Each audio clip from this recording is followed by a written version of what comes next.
Néder Especial. Apoio Cultural Lax, Portaria e Limpeza. Nesse nome você pode confiar.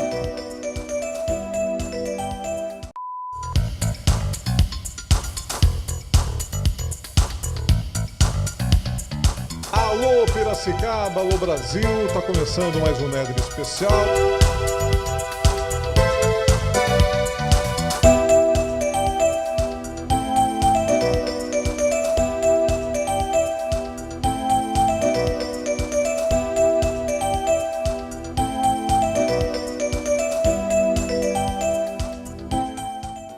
Alô Piracicaba, alô região metropolitana, alô Brasil, está começando mais um Néder Especial, recebendo aqui o candidato a deputado federal, o Cristiano Beraldo, que é do Movimento Brasil Livre, o MBL. Cristiano Beraldo representando uma renovação nessa Câmara, nessas eleições, muitos candidatos novos e que tem realmente já muito importantes serviços prestados aí à sociedade. Prazer em vê-lo aqui, Cristiano Beraldo, uma gentileza sua respondendo aqui ao nosso convite, né, vindo aqui conversar com a gente. Seja bem-vindo. Muito obrigado, sempre um prazer estar em Piracicaba e essa oportunidade para mim é realmente muito especial poder conversar com você e esclarecer um pouco dos nossos projetos aí com essa candidatura. Perfeito. Cristiano Beraldo, candidato também, a exemplo do Guto Zacarias, é candidato pelo União Brasil, não é? E eu queria te perguntar de início um pouco da sua vida, conta a sua trajetória, a sua história. Você que é administrador de empresas, o que te leva a essa disputa eleitoral em 2022? Bom, eu comecei a trabalhar muito cedo, saí da faculdade, trabalhando na área de tecnologia, a internet era uma novidade, eu estou com 45 anos, né? Então fui para essa área de telecomunicações e uma luta, resolvi empreender logo cedo, entendi que a estabilidade do emprego, de carteira assinada, não provocava em mim o estímulo que me animava a acordar cedo e trabalhar, então fui procurando ali caminhos e oportunidades. Aí chegou em 2006, acompanhando o cenário político brasileiro, vendo na noite que o Lula se reelegeu, aquilo me deu uma tristeza grande porque eu não acreditava que o Brasil estava indo por um bom caminho, que o Lula seria a pessoa a conduzir o Brasil nesse processo de resolver seus problemas históricos. E foi uma opinião, naquele momento, que as pessoas em geral não concordavam, porque o Brasil, de uma certa forma, apesar do Lula, ele vivia um momento com sinalização positiva. Então você tinha ali um processo de aquecimento do emprego, o câmbio, depois de subir muito ali às vésperas da eleição dele em 2002, tinha cedido. Mas eu, enfim, eu estava tomado dessa certeza, fiz minhas malas e fui embora e fui morar nos Estados Unidos sem emprego, sem nada, só com muita vontade, muita determinação. E lá eu pude ter experiência de fazer a América, né, como dizem. E procurei emprego, trabalhei na construção civil, fui procurando oportunidades, consegui identificar ali uma série de empresários brasileiros que iam para os Estados Unidos tentar fazer o seu negócio, porque, enfim, vários estavam num bom momento aqui no Brasil. E em determinado momento montei uma empresa de consultoria e comecei a ajudar a fazer plano de negócio, que era uma coisa que eu já tinha experiência de fazer aqui no Brasil. E eu comecei a fazer plano de negócio para que essas empresas pudessem entrar da forma correta no mercado norte-americano.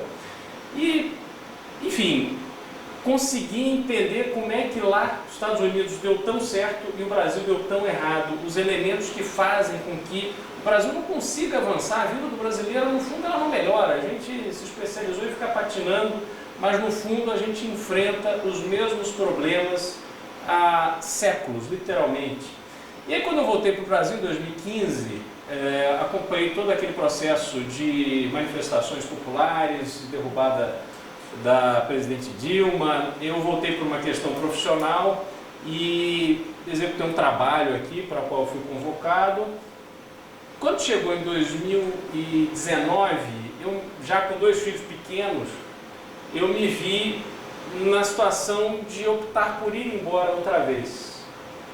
Houve uma construção de esperança ali em 2018, nas eleições de 2018, infelizmente essa esperança se transformou numa frustração, porque a gente imaginava uma série de reformas liberais, o Estado diminuindo de peso nas costas de quem trabalha e produz.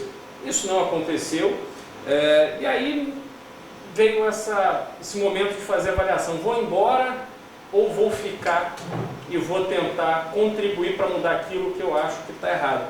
E foi nesse momento em que eu fui convocado pelo MBL para ajudar primeiro na construção do plano de governo do Arthur Duval, que então era candidato ao governo do Estado, e depois, pelos motivos que a gente está cansado de saber, ele não abriu mão dessa candidatura, e pela relação que eu tenho ali com o pessoal, e eles enxergando que o movimento precisava trazer novas pessoas. Eu tenho um perfil bastante diferente do deles, pela idade, pela experiência, por toda uma trajetória que eu tive no Brasil e no exterior, mas eu entendi que a política de verdade se dá ali, naquele ambiente. A direita brasileira, que realmente está com um projeto de longo prazo de transformação do Estado brasileiro, é representada ali no MBL, e eu não tive dúvidas em abraçar essa oportunidade. E hoje sou candidato a deputado federal para ir a Brasília continuar com uma agenda que vem sendo defendida pelo Kim Kataguiri lá de uma forma muito aguerrida nesses últimos 4 anos, contra privilégio, contra uma série de medidas que são tomadas ali muitas vezes longe dos holofotes da mídia e que acabam tendo um impacto efetivo na vida do brasileiro. Então a ideia é me somar nesse esforço do próprio Kim Kataguiri. Agora, você vê como principais obstáculos, desafios, uma vez eleito deputado, exatamente qual situação? Quais são as principais complicações que você acha que haverá de enfrentar em Brasília? Olha, a Câmara Federal ela terá um desafio muito grande no ano que vem, tendo em vista o que a gente vê nas pesquisas hoje, né? As pesquisas mostram o PT retornando ao poder a partir de 2023, que é o cenário hoje. Pode ser que mude, mas esse é o cenário hoje. E a gente já sabe que as pautas serão dominadas pelas questões mais populistas. Então, revogação da reforma trabalhista, que para mim a reforma trabalhista ela é insuficiente, porque não adianta você burocratizar a geração de emprego, superonerar o empresário e passar a ideia de que o funcionário ele tem que ficar dependente do próprio governo para cuidar dele no futuro. As aposentadorias são completamente insuficientes para dar uma vida digna às pessoas. Então, precisaremos combater com muita firmeza, com muita disposição, todas essas iniciativas de aprovação de leis e revogação de leis, tendo por trás um pretexto populista. Nós precisamos debater uma reforma tributária que não seja apresentada pela própria Receita Federal. Eu vejo claramente que no Brasil a Receita Federal alimenta uma complexidade do nosso sistema tributário para que ela própria se justifique, e a gente não vê o imbróglio tributário que nós vivemos. Quer dizer, é inexplicável você ter que preencher uma DARF manualmente, colocando código, não sei o que naturalmente você pode cometer um erro ali, pagar o imposto na data devida, mas ser registrado como um devedor de impostos no Brasil. Quer dizer, não pode. Isso tudo o governo tem informações nossas desde a hora que a gente acorda até a hora que a gente dorme. Como é que o próprio governo não pode alimentar de informações naquilo que ele nos cobra? Quer dizer, ele ainda deixa essas arapucas. E outra coisa, a covardia do serviço público. Porque quando você vai contestar qualquer cobrança que lhe é feita de forma indevida, na sua opinião, quando você leva para o recurso administrativo, o funcionário público ele fica na posição confortável de negar o seu recurso, a sua reclamação. Depois você tem que ir para a justiça. E aí na justiça você demora décadas em geral para que a justiça diga que você tem razão, e quando você tem razão isso vira um precatório, e quando chega a hora de pagar o seu precatório, 20, 30 anos depois do fato, o governo vem parcelar. E aí você vê o governo parcelar porque não tem dinheiro para pagar suas obrigações, mas você não vê uma iniciativa para diminuir o volume de precatórios que são gerados. Como é que nós vamos eliminar esse mundo de ações que são geradas todos os dias dentro do sistema judiciário brasileiro? E essas reformas, né, Beraldo, elas acabam não saindo pela mesmice de eleições, pelos mesmos que acabam representando sempre a maioria reeleita. Seria ideal que, assim como você, nós tivéssemos uma gama de novos deputados e deputadas que pudessem proporcionar esse espírito de mudanças e de aprovação dessas medidas, dessas reformas, como a questão da tributária, por exemplo. Sim, exato. A realidade é o seguinte, nós teremos 513 novos mandatos na Câmara Federal no ano que vem, como acontece a cada 4 anos. É a oportunidade que o eleitor tem de renovar por completo a Câmara dos Deputados, se assim ele julgar. Mas o problema no Brasil é que, por mais que o brasileiro olhe a política com descrédito, na hora do voto ele não compreende a sua responsabilidade. Muitas vezes a pessoa, vou fazer um voto de protesto, vou votar num palhaço, vou votar num artista, vou votar num ator pornô, mas falta a compreensão de que aquele representante, ele irá para Brasília tendo o voto que pesa o mesmo, com a mesma influência e muito mais sensível às seduções do poder, daquele dinheiro que rola ali em Brasília, do que uma pessoa que se preparou, tem uma experiência, sabe o que está falando, está defendendo pautas corretas, porque nós somos, para deputado federal, se não me engano, 1.500, um pouco mais de 1.500 candidatos. Eu não estou falando só por mim, não, mas não é possível que o eleitor, entre 1.500 opções, não encontre aquele que de fato tenha algum tipo de relação com as suas pautas, com os seus interesses, e depois que se lembrem quem votou. Porque o sistema político criou essa história no Brasil de que futebol e política não se discute. Mas, gente, futebol é paixão. Não há uma razão lógica para você torcer para o Corinthians, para o São Paulo, para o Palmeiras ou para o Santos. Você torce, você aprendeu a torcer. E mesmo que seu time perca, mesmo que ele tenha uma atuação ruim, você não sai elogiando o outro time, o adversário. A política não. A política é uma atividade lógica. O representante que é eleito, ele está lá com uma obrigação, ele se torna empregado do povo. Não só daqueles que votaram nele, como de toda a população do seu estado. Então, quando você não cria uma relação direta e objetiva de responsabilidade e cobrança com o eleito, ele fica muito à vontade para não fazer nada ou fazer coisas indevidas. A gente tem que mudar essa relação da população e transformar essa indignação no interesse, no envolvimento, no estudo dos candidatos, estudos de propostas, para que as pessoas possam efetivamente participar da democracia. A participação na democracia não se dá na hora do voto, ela se dá nos 4 anos em que você cobra e questiona aquele que foi eleito. E hoje, com rede social, para fazer isso é moleza. Não tenha dúvida nenhuma. Aliás, as redes sociais fazem o papel importante de dar um esclarecimento que às vezes a mídia tradicional não consegue, né? Ou não tem interesse muitas vezes, né? Muito bem, aqui com o Cristiano Beraldo, a gente tem aqui uma situação hoje no Brasil muito complicada. Você falou do Bolsonaro, essa decepção que houve, mas como é que seria um novo governo do PT, uma volta do PT ao poder? Você que participou de movimentações, você que se revoltou e já havia previsto que daria problemas se fosse mantido aqueles governos. O que você espera desse governo novo que pode acontecer do PT? E o que você esperaria também de um novo governo Bolsonaro? Qual dos dois governos, você na Câmara, teria mais estímulo para poder reivindicar? Ou nenhum dos dois? Olha, eu não tenho dúvida de que um novo governo Lula vai trazer para o Brasil prejuízos muito importantes e vai nos manter atrasados em relação ao mundo e ao desenvolvimento que a gente precisa ver acontecer no Brasil. Nós teremos de volta atores que já se provaram incompetentes na condução daquelas responsabilidades que lhes foram atribuídas durante os governos do PT.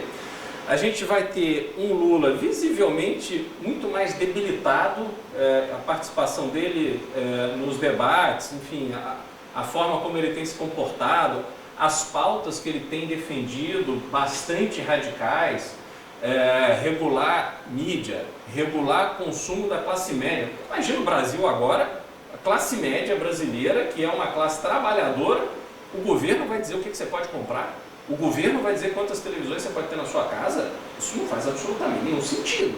E o Lula defender esse tipo de pauta demonstra a disposição que ele tem para colocar em prática, tentar colocar em prática ideias completamente retrógradas, que não funcionaram a favor da população de um país do mundo. Então, sem dúvida nenhuma, com o novo governo Lula, haverá necessariamente um esforço daquelas pessoas que têm um pouco de juízo na Câmara Federal de tentarem jogar luz sobre o que está acontecendo, sobretudo nos bastidores, e impedir com obstrução, negociando para formar a maioria, para barrar essas agendas. O orçamento brasileiro é extremamente poderoso. Nós temos hoje, por exemplo, no Congresso Nacional, a questão do orçamento secreto, que nada mais é do que um volume de bilhões de reais que são gastos pelos deputados e pelos senadores, que não precisam indicar previamente onde esse dinheiro será gasto. Então nós temos cidades no Brasil onde houve extração de 19 dentes por habitante. Obviamente houve ali um desvio de dinheiro. Nós temos cidade no interior do Brasil onde o número de consultas por habitante é maior do que o da Coreia do Sul, que é o país no mundo com o maior número de consultas por habitante. Obviamente houve desvio.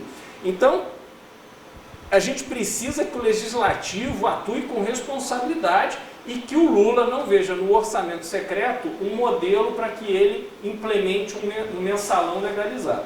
Olhando para o governo Bolsonaro, que não será tão danoso, na minha opinião, quanto o governo Lula, e o problema do novo governo Bolsonaro não é o Bolsonaro.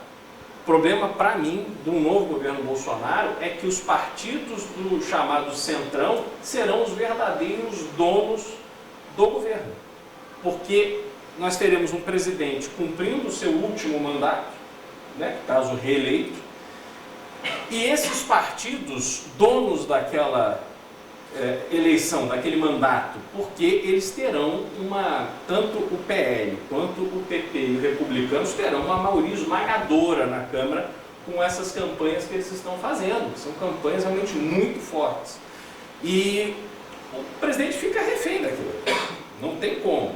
E é preciso que a atuação parlamentar tenha juízo para impedir a farra com dinheiro público. Eu não tenho dúvidas de que ela será acentuada a partir de iniciativas desses grupos que estão há décadas fazendo isso. Nós precisamos efetivamente atuar para impedir que isso aconteça e preservar o Brasil para que a gente consiga construir uma nova liderança para 2026, onde a gente não terá mais Bolsonaro e Lula concorrendo.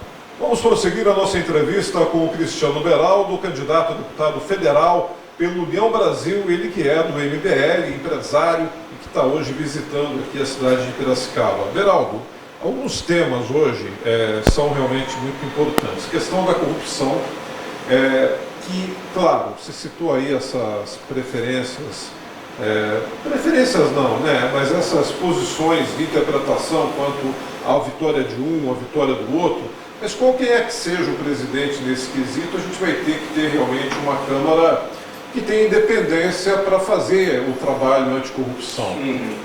Como é que você analisa esse esquema hoje que tem no Brasil, esse processo de conscientização da população e de grande parte da classe política hoje?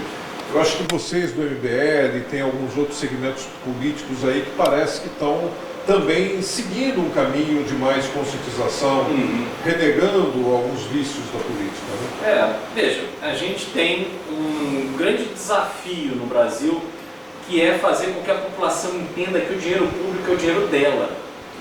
Aquela mãe, aquele pai de família que acorda ainda de madrugada, que prepara seus filhos para a escola, sai de casa, pega um ônibus, fica às vezes mais de uma hora no ônibus apertado para ir trabalhar, trabalha o dia inteiro, volta para casa.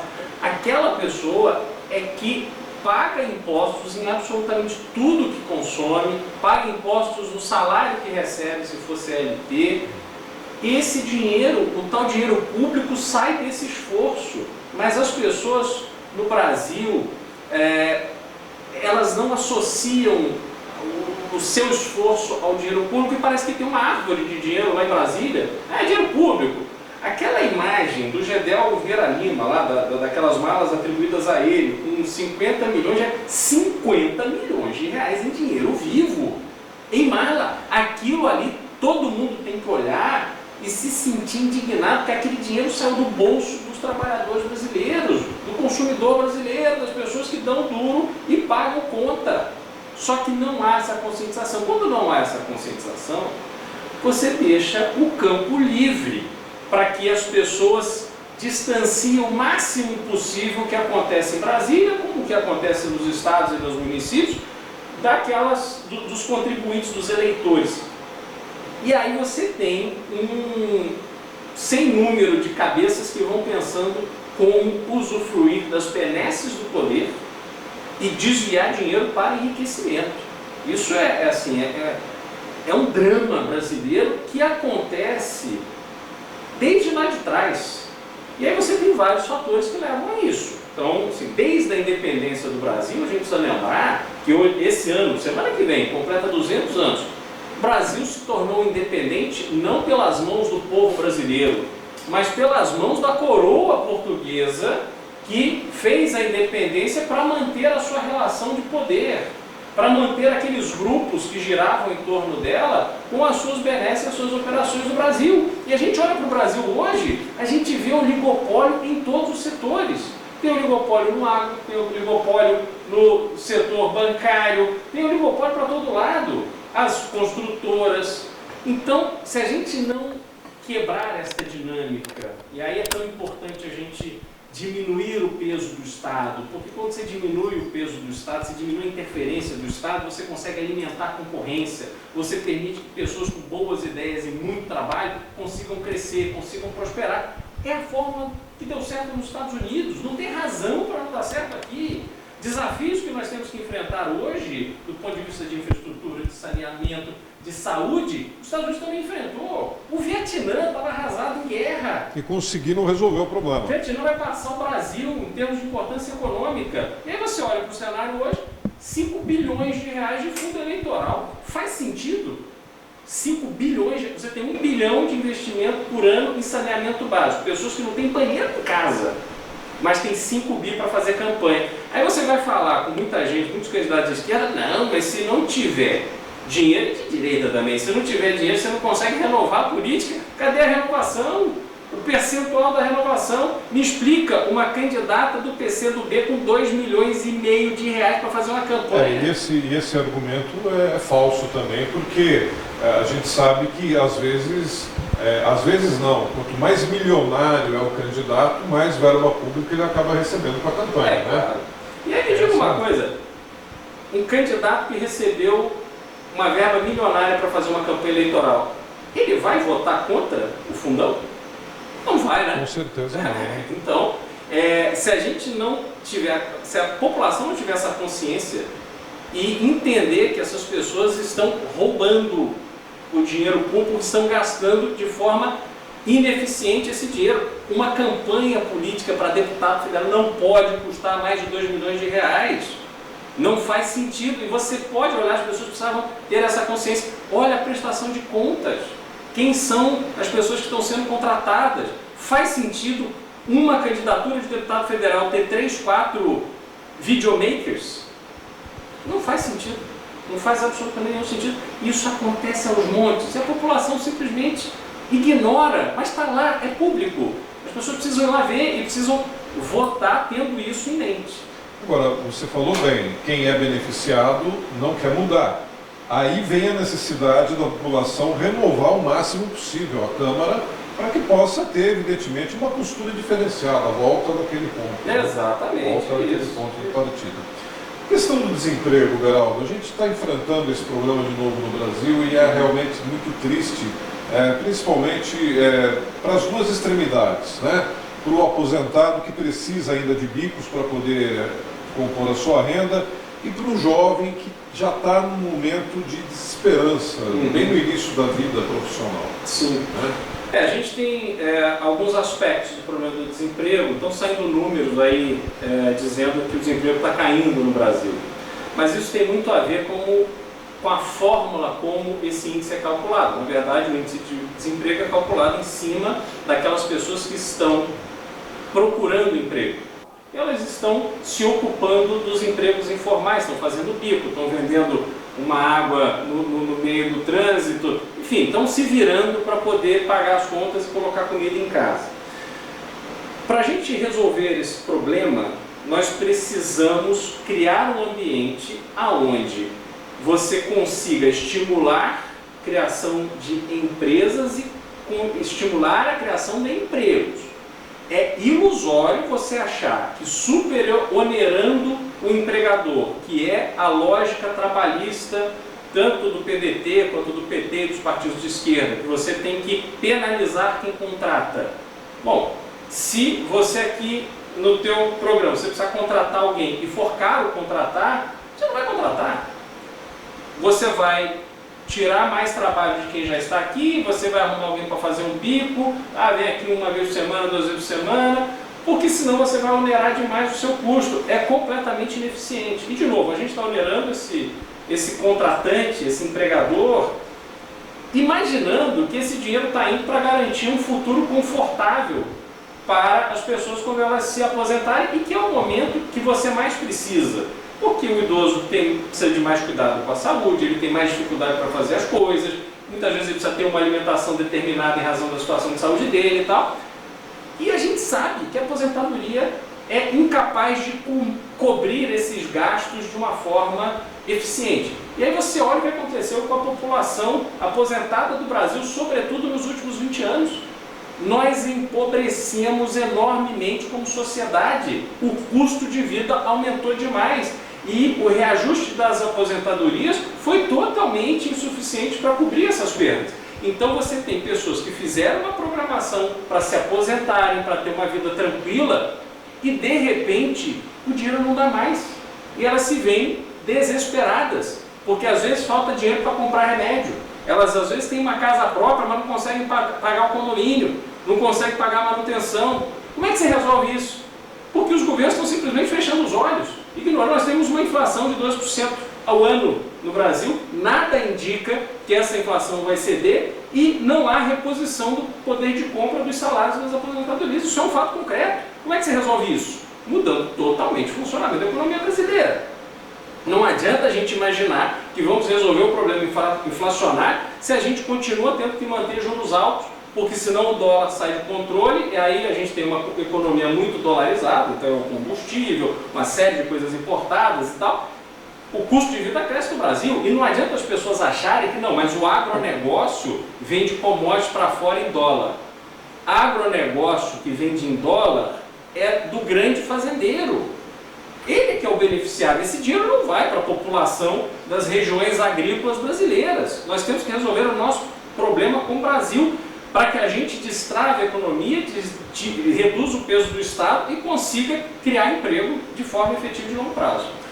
Olha, eu agradeço, Beraldo, a sua presença aqui. Você é uma pessoa que eu percebi que tem uma força de argumentação muito boa, porque você tem muita experiência, muito conhecimento, tem ideias e tem energia suficiente para dar uma, vamos dizer assim, uma reviravolta lá, né, junto com outras pessoas que sozinho não dá, mas você precisa ter realmente mais gente com essa mesma disposição, e vai ter, tenho certeza, na Câmara Federal em Brasília. Queria te deixar à vontade aqui para suas análises finais e te convidar antecipadamente para a tua volta aqui em breve. Vai ser um prazer, queria agradecer muito a oportunidade. Piracicaba é uma cidade que eu gosto muito, a gente tem vindo aqui com bastante frequência, e pedir para toda a audiência do programa: vote com responsabilidade nos seus representantes para o Legislativo, tanto estadual quanto federal. Você pode argumentar que os candidatos a governador, você não tem nenhum que você realmente se encante, acredite, que os candidatos a presidente realmente não representam aquilo que você acredita, que vai votar por eliminação, e é o que a gente mais vê. Vou votar no Lula porque eu não gosto do Bolsonaro, vou votar no Bolsonaro porque eu não gosto do Lula. Isso é uma pena. Mas independente dessa situação, você tem milhares de candidatos, tanto de deputado estadual quanto de deputado federal. Vote com consciência, conheça as propostas e o programa daqueles candidatos que podem te representar, e depois de eleitos, você precisa ter a consciência de que todos os deputados de São Paulo te representam, te devem satisfação.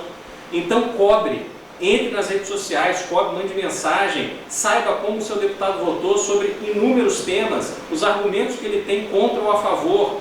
Participe da democracia por 4 anos, não só no dia da eleição. Legal. Heraldo, sucesso na caminhada. Muito obrigado. Muita força aí. E nós vamos ficando por aqui. Em breve, mais uma entrevista para você. Fique ligado, fique ligada. Fique com Deus. Valeu.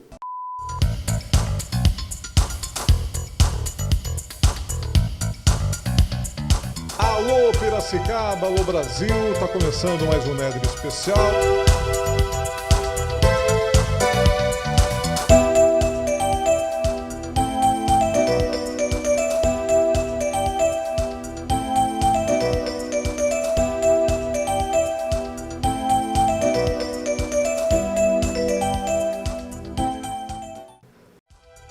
Néder Especial.